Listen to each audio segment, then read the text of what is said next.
Maikat 2026, 53 ciri keselamatan baru. Assalamualaikum warahmatullahi wabarakatuh. Selamat menonton di channel Riz Suria TV Official. Maikat 2026, 53 ciri keselamatan baru.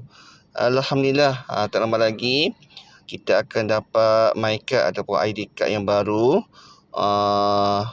2026. Okey. Ini mengenai didapati ada 53 ciri keselamatan baru. Memang hebatlah. Itu ada upgrade kepada yang lebih selamat lagi. Okey, apakah tujuan pelaksanaan Maikat baru ni? Di antara tujuannya ialah memperkukuhkan sistem identiti nasional. Untuk memperkembangkan lagi. Yang kedua, menangani ancaman pemalsuan identiti. Ramai di sini banyak orang buat palsu Maikat ni. Itu dia buat sistem yang lebih selamat lagi. Yang ketiga, mengawal jenayah rentas sepadan.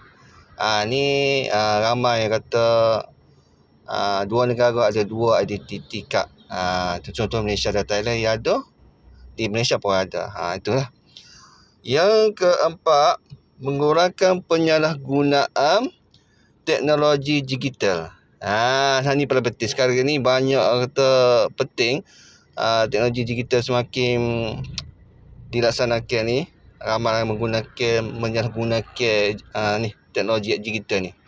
Yang seterusnya, meningkatkan keyakinan terhadap sistem identiti negara. Lebih selamatlah. Ada kakak. Bila kita pelaksanaan dia ni dijangka pada bulan Jun 2026, kita akan boleh tukarlah ke Maikat baru berperingkat. Mungkin diwajibkan pada tu, tapi bermula bulan Jun ni kita boleh ditukar dah. Tak mestinya pada hari Jun, tapi memang berperingkat lah. Tidak penuh GPN ke. Jadi berperingkat-peringkat kita ditukar. Kalau nak tukar, kita tukar. Kalau nak kata nak cepat, boleh Jun ni lah. Tapi ramai lah di jabat GPN nanti.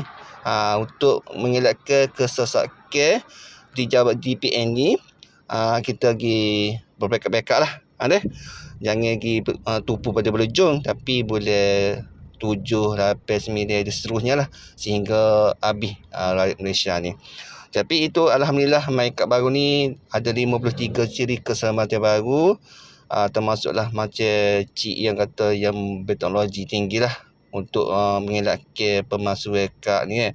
Sebab tu dia buat ciri yang lebih ketat lagi, lebih selamat lagi lah untuk Maikat kita. Okey, terima kasih yang menonton, yang setia menonton di channel Riz Suria TV. Saya mengucapkan terima kasih, admin mengucapkan terima kasih banyak-banyak.